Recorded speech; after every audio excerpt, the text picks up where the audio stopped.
Bismillahirrahmanirrahim. Yang terhormat Direktur Buhati Islamic School, Bapak Dr. Pardan Prasetyo MPD. Yang terhormat Ibu Tati Haryati MPD sebagai Ketua Bidang Dakwah Buhati Islamic School. Yang kami hormati Ketua Panitia acara hari ini Ibu Eti Wahyuni SPDMM. Yang kami hormati pula Kepala Sekolah Unit Buhati di seluruh Indonesia. Dan tentu yang kami banggakan Bapak, Ibu Guru, serta Ayah, Bunda, Soli dan Solihah di seluruh Indonesia. Assalamualaikum warahmatullahi wabarakatuh.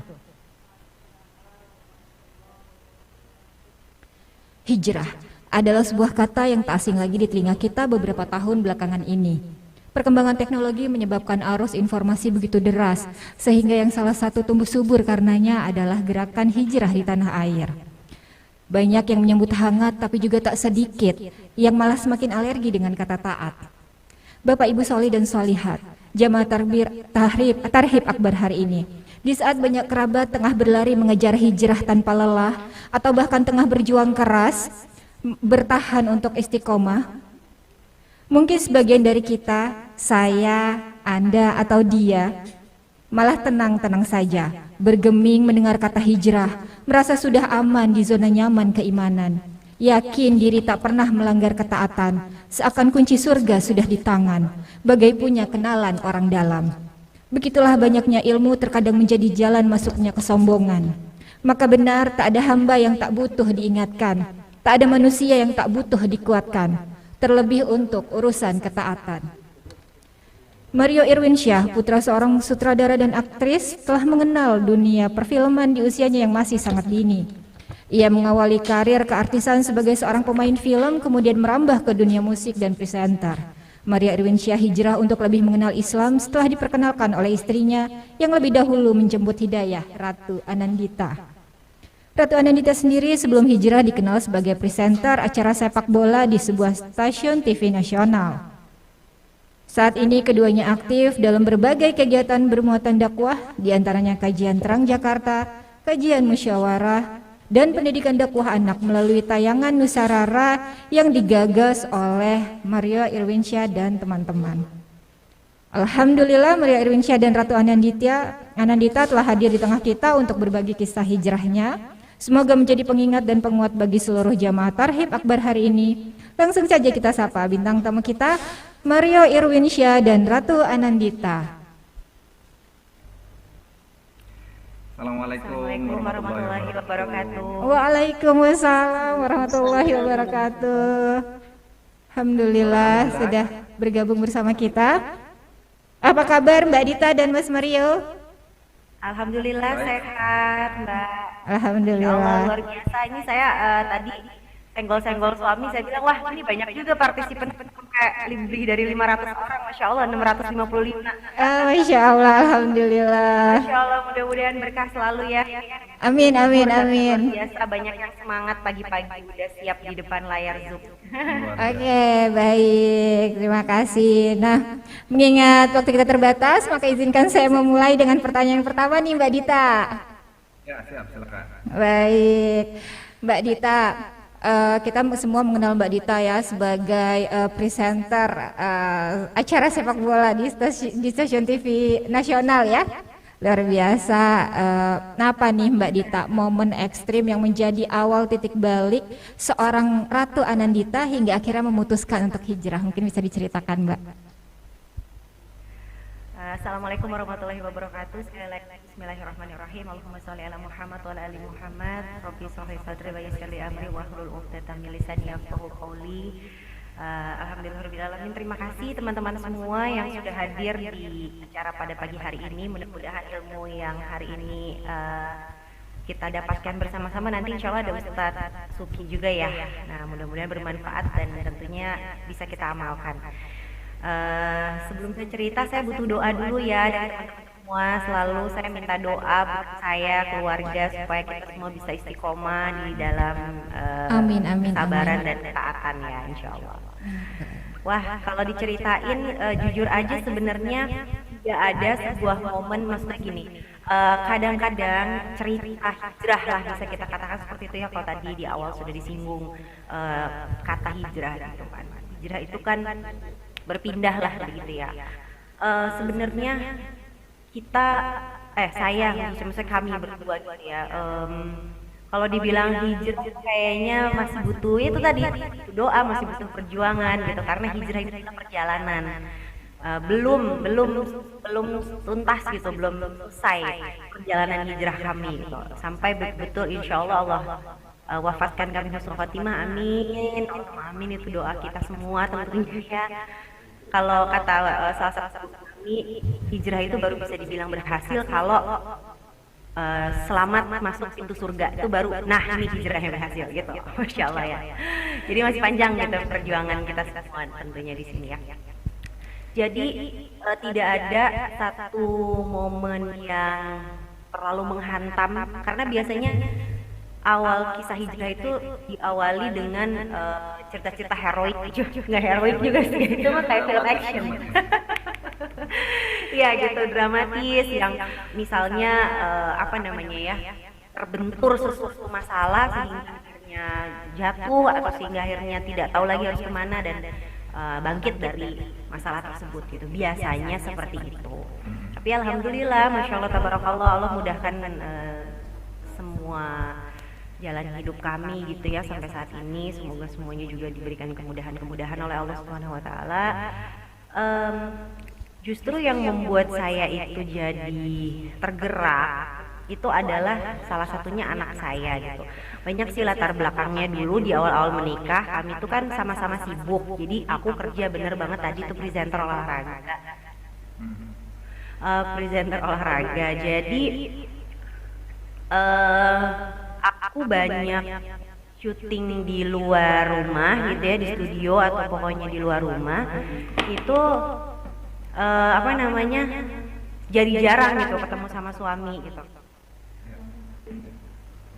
Iya, jadi jarang gitu ya. Jadi jarang ketemu suami, waktunya terbatas, kita komunikasi juga jadi kurang baik gitu. Soalnya jadwalnya beda gitu. Misalnya suami saya berangkat pagi karena waktu itu suami saya juga aktif jadi pembawa acara di salah satu stasiun televisi, live-nya pagi sekali jam 7 pagi atau jam 8 pagi gitulah intinya di satu stasiun TV. Nah, saya acaranya malam-malam tuh. Pokoknya biasanya Mas Mario tuh berangkat pagi pulang malam, nah saya malam baru keluar karena live-nya di studio malam. Jadi susah kan ketemu. Akhirnya namanya suami istri ada lack of communication gitu, kita ngobrol yang gak nyambung, sedikit gitu, berantem jadi ya nauzubillah bizalik gitu, sering banget gitu kan. Kemudian anak juga gitu, anak saya yang pertama masya Allah, semoga Allah selalu jaga dan berikan petunjuk gitu ya. Mudah-mudahan doa juga dari teman-teman semua. Anak saya yang pertama waktu itu mungkin kelas 2 SD kali ya. Ya kayaknya kalau nggak salah. Sekarang sih alhamdulillah udah 1 SMP. Udah lama banget. Dia tuh memang senang ke sekolah pakai kerudung karena mungkin ngeliat mama saya kan udah berhijab gitu ya. Ngeliat mama saya jadi pakai kerudung warna-warni ganti-ganti. Padahal sekolahnya memang tidak mewajibkan dia berhijab. Dia sekolah Islam sih tapi tidak mewajibkan anak-anak siswinya untuk berhijab. Kemudian teman-temannya mulai jadi ikutan gitu karena mungkin jadi kayak tren gitu kali ya.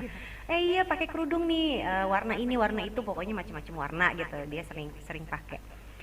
Sampai akhirnya dapat pujian juga gitu dari gurunya. Masya Allah bagus banget pakai kerudung. Ya udah ya nanti dipertahankan gitu-gitulah, dapat encourage, dapat dukungan dari guru-guru juga di sekolah. Pasti kan seneng ya namanya anak-anak gitu kan di usia segitu. Aku pun waktu itu belum berhijab, ikut nyemangatin. Masya bagus, Allah. anak soleha itu harus pakai kerudung ya. Padahal ibunya belum pakai kerudung waktu itu kan.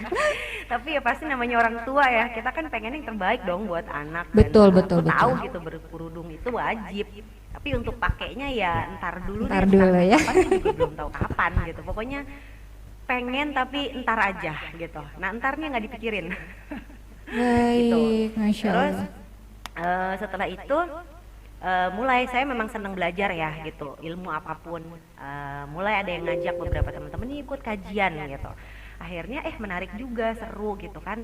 Sekarang udah mulai banyak, tadi Mbak juga di awal sampaikan ya, kayaknya orang fenomena hijrah ini banyak di mana-mana mulai terbiasa gitu mendengar kajian, ilmu juga rasanya dikemas udah lebih asik, lebih seru dengan berbagai macam judul-judul yang tidak terlalu kaku misalnya gitu. Akhirnya aku maulah datang. Udah, nah tanpa disengaja ya namanya kita seneng gitu sama satu hal yang baru, saya jadi keterusan. Alhamdulillah ya, mungkin itu hidayah juga dari Allah. Tapi waktu itu saya belum berhijab. Jadi lumayan sering nih datang kajian nungguin anak sekolah gitu kan, biasanya sambil kajian atau lagi ada waktu luang kajian gitu. Itu kayak jadi kebiasaan baru aja tanpa saya sadari, lama-lama gapnya makin jauh nih sama suami ya kan, karena ya udah jarang ngobrol, kebiasaannya juga jadi berubah dan lain sebagainya. Singkat cerita lagi, anak saya di sekolah satu waktu nih ya, ini semua paralel ya terjadinya, ini masalah saya sama suami di rumah begitu gitu kan, sama ya masih baik-baik aja sih, maksudnya bukan yang sampai gimana, tapi sering aja gitu, frekuensi berantemnya tuh kayak sering gitu. Ya nggak sering amat lah, 2 hari sekali atau 2 kali sehari. Gitu ada aja yang diributin deh pokoknya kan. Kemudian setelah paralel tadi aku bilang belajar ini, anakku ngobrol sama temen-temennya. Kemudian dia pulang sekolah tuh kayak sedih gitu, kayak ya beda lah raut mukanya. So aku tanya terus tanya, singkat cerita berhasil lah gitu, aku tanya kenapa gitu kan. Dia bilang nggak apa-apa sih, aku cuman nggak mau aja. Oh iya, sorry, sebelumnya dia udah beberapa hari nggak pakai kerudung ya. Jadi dari hari dia merengut itu sampai beberapa hari ke depannya dia tuh nggak pakai kerudung. Kenapa sih? Nah aku kan lagi-lagi tuh ya sebagai ibu yang tahu bahwa pakai kerudung itu bagus, padahal belum pakai kerudung, aku bilang ya, padahal sendirinya juga belum pakai begitu ya. Iya, padahal sendirinya belum pakai. Ya Allah, ya aku bilang kenapa sih kok dilepas, kan bagus banget sayang loh, dengan segala macam bujukan, tapi anakku juga kayak mut-mutan gitu, mau enggak gitu. Ya udahlah, akhirnya biarin aja lah, masih kelas 2 SD gitu kan. Nah itu setelah saya berhasil nanya sama dia bilang kenapa sih kok nggak dipakai lagi kerudungnya gitu kan, padahal kan bagus, aku bilang. Dia ngomong sama saya, nggak apa-apa sih, aku cuman nggak mau aja diketawain sama teman-teman aku. Hah, kenapa kok diketawain? Aku bilang, iya soalnya teman-teman aku bilang kamu aneh ya, biasanya kan ibunya pakai jilbab anaknya enggak, kalau ini anaknya pakai jilbab ibunya enggak. Masya Allah. Biasa. Itu aku masih inget banget sampai sekarang yang namanya anak-anak dengan kepolosannya gitu kan.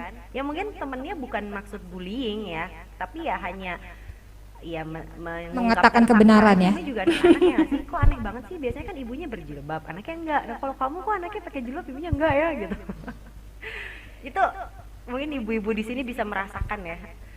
Iya pasti. Hati aku kayak waduh pasti. Gitu kan, ketampar banget lah ibaratnya gitu dengan statement ini. Akhirnya aduh. Oke. Mbak Dita, Afwan Mbak Dita, ini yang Mbak Dita alami ini kan juga mendapat respon dari anak begitu ya, diingatkan begitu ya dari anak gitu. Itu kan sebenarnya juga hal-hal yang sering dialami oleh ibu-ibu pada umumnya gitu ya, yang anak-anaknya disekolahkan di sekolah Islam. Nah sebetulnya ada lagi nih sebetulnya kejadian yang dialami oleh Mbak Dita juga mungkin sering ditemui oleh ibu-ibu, adalah Mbak Dita kabarnya lebih dulu ya menjemput hijrah daripada suami ini, daripada Mas Mario gitu ya, Afwan Mas Mario. Nah ini kan juga memang sebuah fenomena ya, karena hari ini ibu-ibu lebih punya banyak waktu untuk mengikuti kajian begitu ya, sehingga lebih banyak ibu-ibu sekarang yang punya giroh untuk hijrah gitu dibanding suami-suami. Dan yang jadi permasalahan adalah sering ibu-ibu mengeluh akhirnya timbul ketidakharmonisan. Nah kalau dari pengalaman Mbak Dita dan Mas Mario sendiri nih, apakah hal itu juga terjadi? Timbul ketidakharmonisan karena Mbak Dita sudah lebih dulu hijrah. Kemudian apa sih yang Mbak Dita lakukan saat itu untuk mengajak suami begitu Mbak Dita? Iya Mbak, iya banget nih. Walaupun dia bilang enggak, saya pasti akan bilang iya. Karena Masya Allah luar biasa, Masya Allah tuh kan, tapi saya mau nangis terus kalau bahas ini kan, dia lagi karena maksud gini loh, Masya Allah ya, kita kan nggak tahu, hidayah itu kan Allah yang kasih ya. saya juga bingung sih sebenarnya kalau misalnya ditanya. Saya memang nggak tahu, nggak ada amal spesifik yang saya lakukan tuh nggak ada.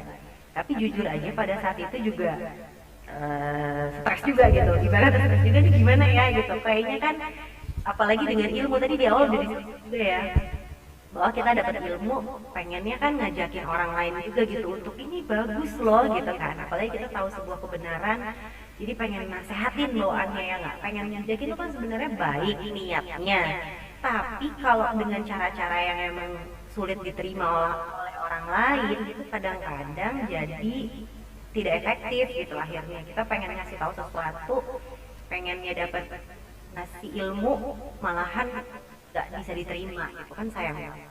Ya namanya lagi semangat belajar kan pengennya ngajakin, pengennya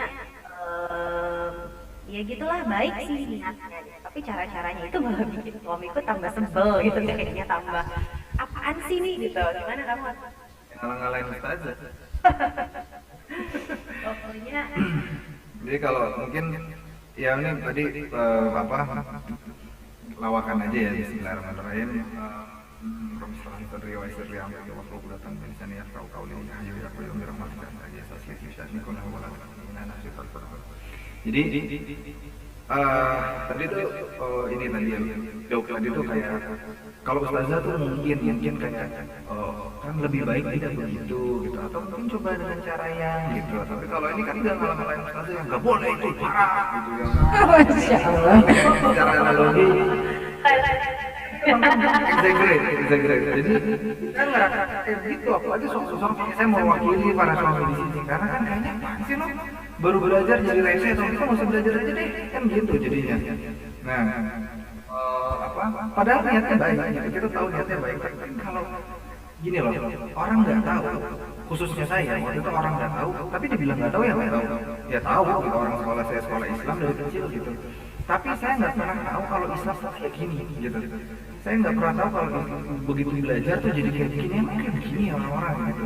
Nah ternyata itu masalah personal, masalah perorangan, bukan masalah Islamnya. Nah tapi kan orang sering kali mengambil rata semuanya gitu, pukul rata aja bahwa ini istri gue udah ngaji malah jadi kayak gini, tau gitu nggak usah ngaji deh gitu.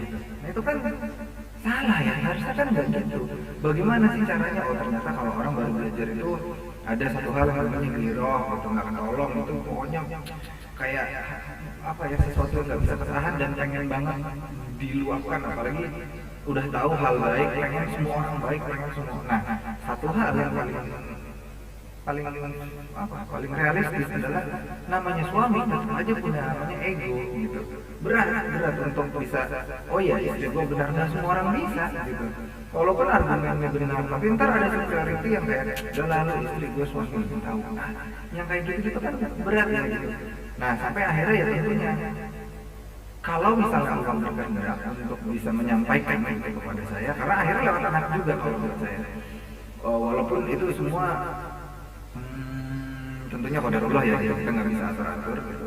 Tapi yang jelas satu yang saya mau sampaikan di sini, kita nih laki-laki, kita nih suami-suami itu kadang lupa. Maksudku malah sebetulnya Allah, saya berusaha untuk menyampaikan diri saya, menasihati diri saya sendiri bahwa kita sering apa ya, superiority-nya ini buta gitu. Pokoknya kita suami terus kita benar gitu. Istri harus nurut, ayo nurut di mana gitu kan. Ternyata saya dapat juga dari Ustaz Gendri tentang parenting Islami untuk bisa mendapatkan rumah tangga yang bagus, sehat sampai surga insya Allah. Itu bukan dari mana-mana, tapi dari suaminya dulu. Suaminya memperbaiki diri sendiri dulu gitu yang pertama.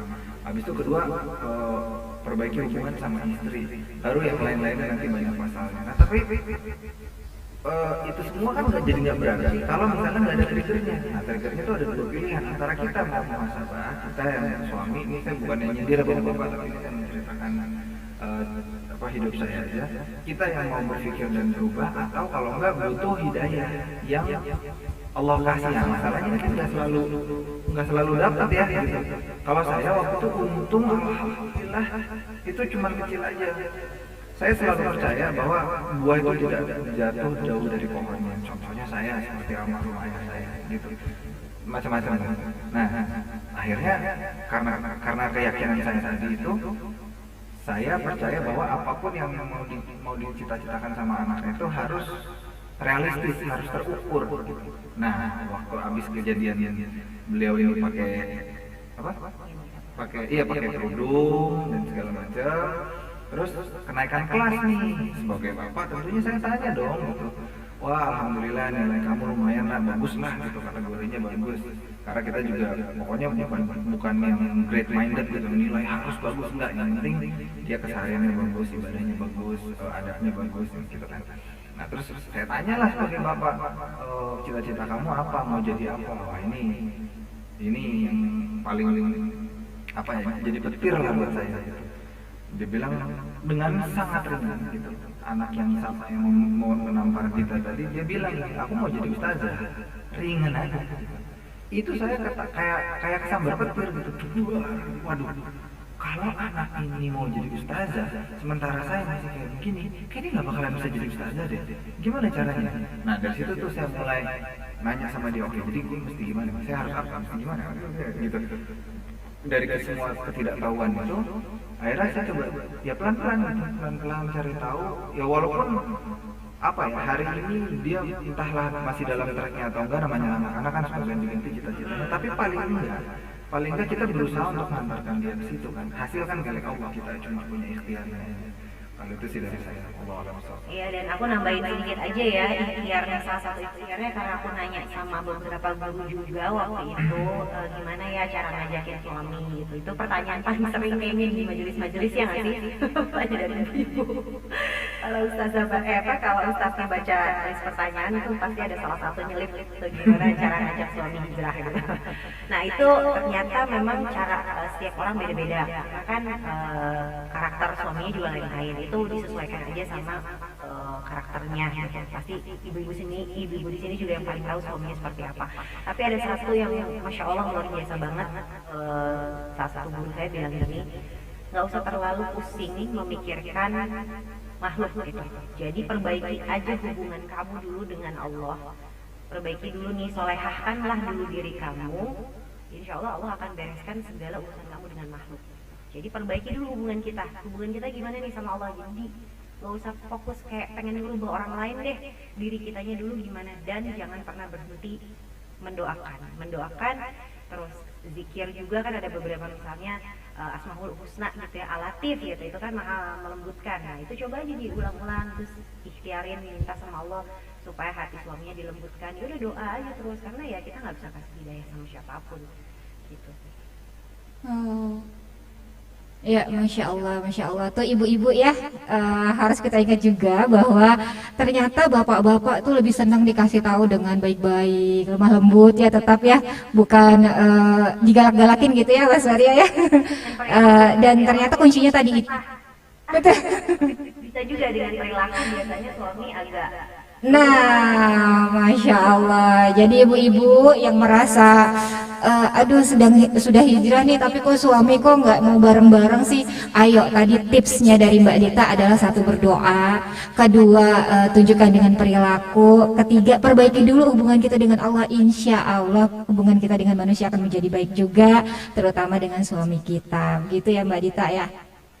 Ya Allah, nih selanjutnya nih, pertanyaan selanjutnya nih untuk mungkin berdua ya. Bagaimana sih perasaan Mas Mario dan Mbak Dita setelah hijrah? Apakah ada perbedaan dalam menjalani kehidupan, baik yang dirasakan sebagai pribadi maupun dalam hal berumah tangga begitu Mbak? Apa nih yang dirasakan setelah hijrah, perbedaannya dengan sebelum? Perubahan sih pasti ada ya, beberapa kebiasaan yang dulu udah jarang kita kerjain. Tapi sebenarnya gini ya, yang paling menolong kita itu adalah ekosistem ya. Nah, jadi banyak sih pertanyaan-pertanyaan kayak begini juga yang datang ke kami. Tapi alhamdulillah karena kami memilih ya, gimana ya sih, kita ada di dalam satu ekosistem yang juga mendukung keseharian kami gitu. Akhirnya itu sangat menolong, memudahkan aku. Kalau aku bilang itunya dulu ya yang harus dicari, nggak sih? Ya, jadi gini, bismillahirrahmanirrahim. Kan pertanyaannya tuh, apakah ada perbedaan dalam menjalani kehidupan baik yang dirasakan sebagai pribadi maupun rumah tangga. Nah, rumah tangga kami install juga dalam situasi dan ekosistem yang berusaha untuk Islami. Makanya tadi penting pertanyaannya, gimana sih suami gitu. Karena berawalnya dari dua ini gitu. Kalau istrinya saja maka timpang, kasihan. Kalau suaminya saja bisa aja mungkin terpaksa gitu, tapi nanti jadinya kurang nyaman. Nah, keduanya aja ini ternyata nggak cukup gitu. Makanya kami masuk komunitas Terang Jakarta. Nah, di Terang Jakarta ini kita punya ekosistem yang semuanya berusaha untuk seperti yang kita inginkan sama-sama gitu. Yang aduh maaf, misalnya yang butuh yang ngingetin sholat, butuh yang ngingetin ada apa misalnya sedekah, ada ngaji bareng, ada tilawah bareng, ada apa. Nah, ekosistem itu membantu kami berdua. Jadi ternyata kalau saya aja atau itu nggak cukup gitu. Nah, itu yang amat sangat membantu kehidupan kami dengan sebelumnya. Sehingga ketika kita ada masalah, nah ini kan kalau nggak ada ekosistemnya bagaimana? Misalnya ada masalah, betul tidak boleh menceritakan kepada orang lain. Tapi untuk mencari masalah, mencari solusi itu kan kita kan pasti nanya, gitu. Nanya sama yang lebih paham, kita fikih, nanya sama ustazah, nanya sama teman yang pengalaman kan gitu. Untuk mencari apa istilahnya, mencari fatwa, mencari solusi lah gitu. Nah, kalau nanyanya sama orang yang salah di ekosistem yang salah kan outputnya juga salah. Gitu. Nah, itu sih, itu yang jadi sudut pandang penting buat kita dan itu yang amat sangat kita. Sehingga kalau misalnya sekarang kita mau nyari solusi, oke, ada pilihan A atau B. Suami istri tentunya berdiskusi, A, B, gimana nih Bu gitu. Tapi pendapat saya bisa jadi salah, bisa jadi benar, begitu juga pendapatnya dia. Lalu pendapat siapa nih? Bukan pendapat Ustadz, tapi menurut Islam harusnya bagaimana ya? Gitu. Nah, itu nanyanya kan kalau nggak sama yang paham bingung lagi gitu.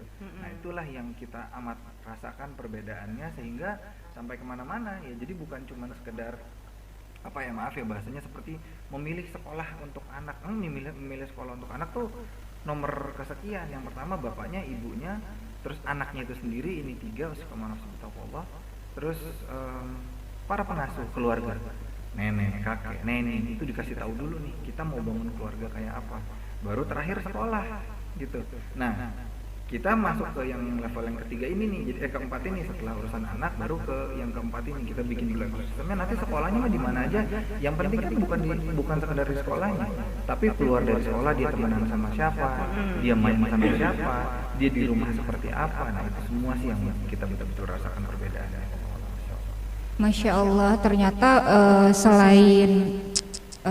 selain sekolah, rumah juga ternyata ya mempunyai peran penting ya begitu ya untuk proses kita menuju lebih baik, lebih mendekatkan diri kepada Allah, kemudian untuk bertahan istiqomah begitu ya. Tadi perlu ada ekosistem gitu, perlu ada komunitas. Dan alhamdulillah di Buah Hati Islamic School selain kita mendapatkan tempat yang baik untuk anak-anak belajar, juga mendapatkan komunitas untuk orang tua murid karena banyak sekali acara-acara yang diselenggarakan untuk orang tua murid menambah ilmu keagamaan maupun parenting, kemudian termasuk juga kegiatan-kegiatan sedekah Jumat yang dilakukan di semua unit melibatkan orang tua murid semua adalah sebuah upaya yang dilakukan oleh sekolah agar tadi itu sekolah tidak hanya menanamkan perubahan kepada anak-anak tapi juga menghadirkan perubahan gitu ya kepada keluarga-keluarga siswa-siswa yang berada di Buah Hati. Masya Allah. Kemudian kalau Mas Mario dan Mbak Dita nih, orang-orang banyak ya, terutama artis-artis hijrah nih, biasanya pengalamannya lebih luar biasa begitu ya dalam perjalanan hijrah. Ada nggak sih ujian atau konflik-konflik yang timbul gitu, baik dari keluarga, pertemanan maupun pekerjaan di masa-masa awal begitu ya? Ada sih sebenarnya, tapi gini ya, kalau alhamdulillah kalau sih enggak ya keluarga kan, alhamdulillah banget karena ya memang keluarga kami juga sudah ya inilah ya sudah paham gitu ya. Maksudnya justru mamaku yang awal-awalnya dulu pernah ngajak-ngajakin juga, jangan kalau kumpul-kumpul sama teman-teman tuh jangan cuman apa sih kayak ketawa aja apa gitu kayak gitu, apa kayak ngaji kayak apa kayak gitulah zaman dulu banget gitu kan, atau jam masih aku hahihi gitu sama teman-teman ya. Lama-lama emang benar juga sih omongan orang tua tuh kan akhirnya iya juga ya gitu, lama-lama kita punya anak. Nah biasanya sih itu yang merubah kita kan. karena udah punya anak jadi pengen juga punya anak baik gitu, akhirnya jadi apa sih namanya, mau lah gitu mengikuti nasihat orang tua gitu kan. Nah, yang sempat agak ada ujian tuh pekerjaan ya. Oh, iya. Nah, pekerjaan tuh banyak karena ini kita tuh banyak nabrak-nabrak sama syariat nih. Misalnya Mas Mario, dia harus acting, misalnya lawan main bukan mahram, ya kan? Nah, itu tuh kadang-kadang di awal-awal tuh, aduh gitu.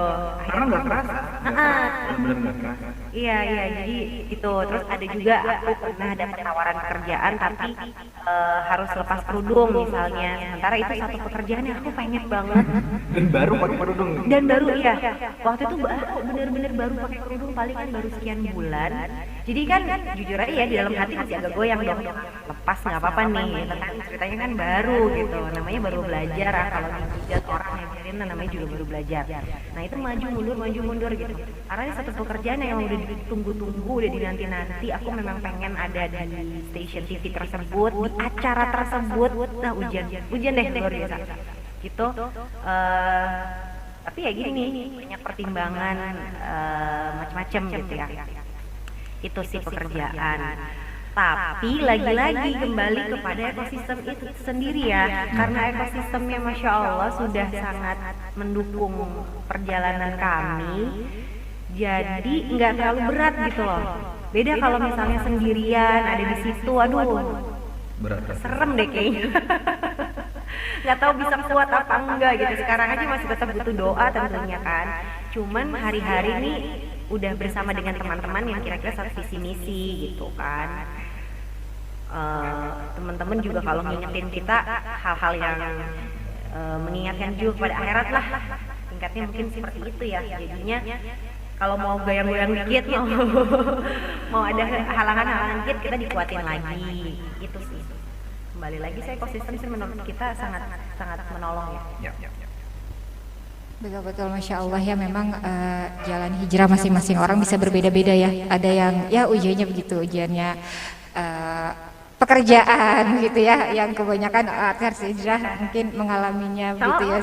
Sama kalau tekanan ya, misalnya diomongin sama teman-teman yang lama gitu, wah itu sih udah awalnya galau, kesel, tapi lama-lama bodo amat lah, masuk kuping kanan keluar kuping kiri, ya lama-lama juga mereka capek ya nggak sih gitu.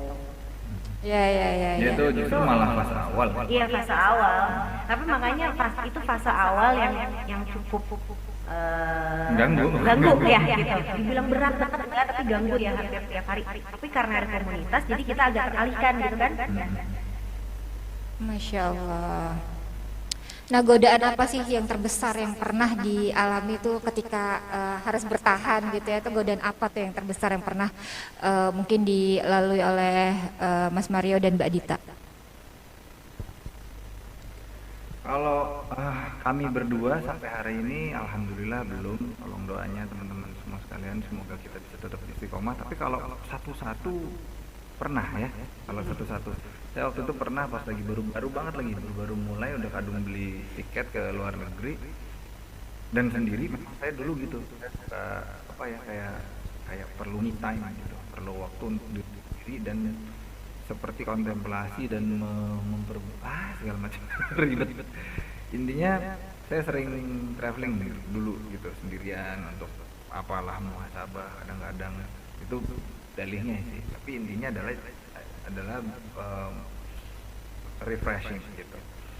Nah, waktu pas lagi baru masuk ke ekosistem, ke komunitas gitu, saya baru tahu dan baru belajar gitu, dimana waktu itu saya ke satu negara yang apa sebut aja kali ya, saya ke Jepang gitu. Di Jepang tuh kan ya jadi muslim, gimana ya gitu, agama juga kayaknya apa sih gitu kan. Tapi kan itu yang jadi masalah kan, orang-orang selalu di Jepang tuh hebat ya, adabnya bagus, mereka tertib apa segala macamnya kan gitu. Nah tapi dari sudut pandang yang sama saya juga melihat mereka banyak yang kesepian, banyak yang hampa, banyak yang bunuh diri, banyak yang macam-macam gitu. Nah, di situ saya benar-benar baru belajar, baru beradaptasi. Nah, ini dia nih, menghadapi masalah-masalah kan. Kalau di Jepang mau nyari apa juga yang surga neraka juga ada di situ kan, lengkap banget gitu. Mau ke masjid yang bagus ada gitu, masjid bagus banget Masya Allah tuh di Tokyo Chami namanya, Jamit gitu. Terus ada juga kalau misalnya mau tempat-tempat yang kurang baik, wah contohnya udah nggak usah ditanya gitu, banyak banget. Nah, di tengah itu kan ada niat dan nggak ada siapa-siapa, saya murni sendirian. Nah itu menghadapi itu tuh kan kayak nggak ada yang tahu, cuma lu doang yang tahu. Tapi kan Allah lihat gitu. Iya, tapi masa satu aja nggak boleh sih atau apalah yang wah itu menghadapi masalah sendiri tuh lebih berat menurut saya. Makanya akhirnya untung waktu itu saya kepikiran sama salah satu teman saya yang mungkin anaknya sekolah di sini ya. Iya, Iya kan? Iya benar. Nantilah kita bahas. Nah, saya nelfon dia, gimana nih bro? Ini teman dari ekosistem yang sama. Ada nih. Iya, terus habis itu segala macam ya dengan keterbatasan ilmu kami masing-masing gitu. Ya, paling nggak kan dia udah belajar, dia udah jawab. Oke, coba ini. Nggak mungkin lah, coba itu. Aduh, gimana ya, susah lah sampai akhirnya udah deh. Coba ambil mudorot yang paling kecil. Ini bisa nih, gitu kan. Nah, tapi kan untuk bisa punya solusi bahwa mengambil mudorot yang paling kecil pada saat itu. Kalau sekarang kan udah tinggalkan aja karena itu tidak baik. Nah, tapi pada saat itu kan awal-awal nanya ke siapa itu? Nanya ke Ustadz tentunya pasti malu, gitu kan. Masa Ustadz, saya lagi di tempat terus di belakangan, nggak mungkin gitu. Terus nanya ke siapa? Nanya ke ekosistem itu. Itu sih yang kayak gitu tuh banyak. Ya, yang sendiri. Misalnya ini ada pekerjaan nih, tapi bagaimana ngambil keputusannya, iya atau tidak? Kenapa? Karena ada kondisinya begini. Misalnya ada iklan atau itulah macam. Nah, itu bisa ketolong dari sini. Padahal itu masalah masing-masing. Sama kalau udah banyak belajar sih kadang-kadang ujiannya tuh ya ilmu itu sendiri ya. Kita kan udah banyak belajar katanya gitu, udah sering kajian katanya, catatan juga berbuku-buku gitu. Tapi gimana nih caranya catatan-catatan itu tuh bisa diamalkan gitu. Kalau ngadepin anak-anak misalnya harus sabar, ngomong sama suami ngomongnya gimana, nah itu kan catatan rapi banget ya nggak sih? Kalau saat eksekusinya suka buyar catatannya tapi itu sih ujiannya juga. Ya, Masya Allah ya. Terakhir nih Mbak Dita dan Mas Mario. Ya, sunatullah kan sudah sunatullah ya, iman itu naik dan turun. Nah, selain support sebagai suami istri, kemudian mencari komunitas yang tepat, yang sejalan begitu ya. Apalagi sih yang biasa dilakukan oleh Mas Mario dan Mbak Dita untuk menjaga begitu ya. Kadang-kadang mungkin ujian dari teman-teman di sesama dunia entertain ya luar biasa, mungkin ajakan-ajakan atau apa itu apa aja nih, mungkin ada kegiatan khusus membaca atau kajian yang biasa dilakukan oleh Mas Mario dan Mbak Dita untuk bisa tetap ada di tingkatan ini begitu ya. Wow, ini pertanyaannya bagus sekali dan mana cara jawab singkatnya ya. Nah, yang jelas bismillahirrahmanirrahim, suami sama istri harus tahu dulu tugasnya masing-masing. Itu dulu. Karena seringkali kita kejebak untuk usikum nafsi Allah, kita tuh minta hak kita gitu, hak kita dari pasangan. Padahal sebenarnya harusnya kewajiban kita apa ya? Gitu dulu ya.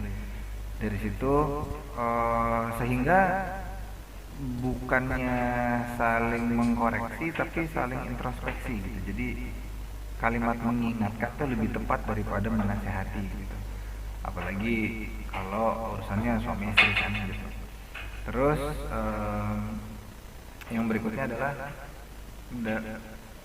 agak susah menyampaikannya kalau mau singkat gitu. Tapi yang jelas itu dulu pertama, karena tidak ada yang lebih superior, tapi lebih kepada apa yang seharusnya dijadikan tanggung jawab bagi suami dan bagi istri. Baru dengan tapi itu sesuai dengan apa namanya, dengan tuntunan Islami, bukan yang kata saya atau menurut psikologi atau menurut siapa gitu. Bukan itu, tapi dari sudut pandang Islamnya seperti apa, karena itu nanti bisa menjadi solusi. Karena ya tadi kami berantemnya itu dua kali sehari atau 2 hari sekali, coba sampai sekarang ya tetap masih berantem, tapi ada mungkin 2 bulan sekali atau 2 minggu sekali lah gitu kan, jadinya jauh gitu perubahannya.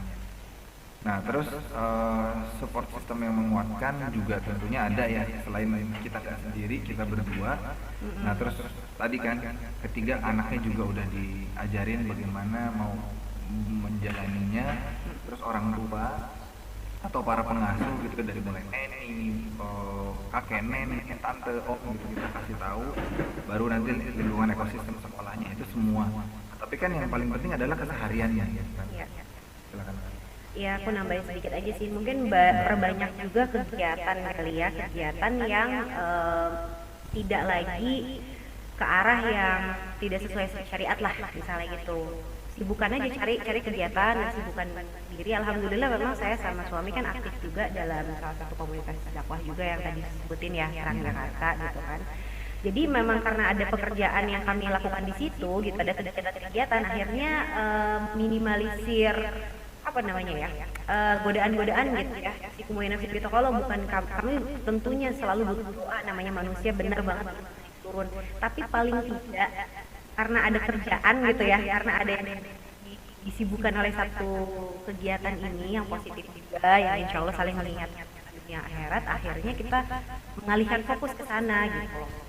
Bukan cuma sekedar kajian aja, kadang-kadang kalau cuma datang kajian tapi kita nggak ada saluran untuk mengekspresikannya, atau ilmu itu mau dialirkan kemana misalnya gitu ya. Nah ini seringkali jadi tumpukan ilmu aja gitu ya. Biasanya awal-awal sih ngerasa kayak begitu, tapi kalau sekarang karena ada beberapa kegiatan tadi, misalnya pekerjaan kami juga hubungan yang kami cari gimana caranya biar tetap mengikat kepada urusan dunia akhirat lagi gitu kan. Pekerjaan-pekerjaan juga ya gitu. Ya, karena kan biasanya kan ini gitu bukan ya. hal yang terpisah gitu. Betul, biasanya kan kita ketika dapat apa, misalnya dapat nasihat, dapat ilmu atau kajian gitu kan, kita kan kayak oke, punya sesuatu yang ideal. Giliran itu dikembalikan ke keseharian, itu nggak cocok gitu. Installment itu nggak bisa dipasang di situ gitu. Nah, maka kan kita selalu selama ini usikum nafsi Allah, kita selalu udahlah akhirnya ini digeser pelan-pelan karena situasinya kayak gini. Nah, ini enggak, gimana caranya ini bisa jalan gitu. Kalau ini bisa jalan ya berarti bukannya mengorbankan yang di sini ya, tapi enggak, ini di sini ada, kita dulu rapiin, kita bisa beradaptasi seperti apa di situ. Nanti udah mulai ngerti, udah mulai ajak gitu, apa sih ajak bahasa Indonesia? Ya mantep lah. Nah, mulai mantep, baru ke sini lagi dan menerapkan ini di sini di tempat kita yang awal. Karena kalau mau menerapkan itu di tempat yang awal dengan tangan kosong, dengan tanpa ekosistem, dengan sendirian, pasti berat. Terus kayak misalnya bisnis, contohnya ya, kami lagi menjalani bisnis juga gitu. Nah itu bisnisnya gimana caranya yang ada hubungannya atau dekat juga gitu sama orientasinya gitu ya, atau visi misinya juga bukan cuma dunia misalkan. Itu sih, misalnya contoh aja deh ya, dari pekerjaan saya nih sebagai host gitu, sebagai presenter, MC atau apapun. Nah, pekerjaan-pekerjaan saya dan suami ya kami pilih juga kegiatan-kegiatan yang ada hubungannya dengan apa sih namanya, misalnya dengan dakwah gitu ya nggak sih, atau enggak kerjanya nyari pahala, jadi nggak ada ruginya gitu kalau misalnya emang gitu ya. Tapi kan tetap jadi MC ya nggak gitu, tetap bisa sama profesinya dengan sebelum hijrah misalnya gitu. Itu sih sekedar contoh aja ya. Itu yang paling enak, paling ringan adalah melakukan apa yang kita bisa lakukan di tempat yang baru. Masya Allah, menarik sekali pengalaman yang diceritakan oleh Mas Mario dan Mbak Dita. Semoga bisa jamaah mengambil ibrah dari setiap perjalanan yang telah dilakukan. Jamaah Tauhid Akbar yang dirahmati Allah, perjalanan hijrah masing-masing hamba mungkin saja berbeda. Setiap kita akan memiliki lika-likunya tersendiri, dan tentu Allah yang maha teliti akan membalas setiap jengkal kesabaran umatnya dalam keistiqomahan. Dari perjalanan hijrah Mas Mario dan Mbak Dita, kita dapat mengambil beberapa pelajaran. Yang pertama, jadilah seorang muslim yang berakhlak baik. Jangan sampai akhlak kita yang tidak baik menjadi penyebab menjauhnya seseorang dari Islam. Kedua, hadirkanlah sebuah support system yang sefrekuensi, baik pasangan, keluarga, sahabat, ataupun komunitas, sehingga dapat saling mengingatkan dan menguatkan ketika iman sedang lemah. Lakukanlah banyak kegiatan yang berfaedah untuk mengurangi waktu melakukan kegiatan yang tidak berfaedah. Kemudian yang ketiga, terakhir, yang terpenting adalah perlu kita ingat bahwa hidayah datangnya dari Allah. Maka jangan lepas berdoa. Hidayah bisa datang melalui apa saja, termasuk dari anak. Maka penting bagi kita untuk memilihkan sekolah yang serius menanamkan karakter Islam. Salah satunya adalah Buah Hati Islamic School. Tak hanya menjadi tempat belajar bagi anak-anak, tapi juga menghadirkan banyak pelajaran bagi orang tua. Maka ayah bunda yang belum bergabung, jangan sampai terlambat, masih ada sedikit lagi kuota. Ayah bunda bisa mendapatkan informasinya di bit.ly/phb_BHIS atau langsung mendatangi unit-unit BHIS di kota Anda dengan menggunakan protokol kesehatan. Baik, akhir kata kami ucapkan terima kasih kepada Mas Mario dan Mbak Dita. Jazakumullah khairan katsiran. Semoga Allah jadikan pasangan sehidup sesurga. Saya selaku moderator mohon maaf jika ada perkataan yang kurang berkenan. Selanjutnya akan bersama kita simak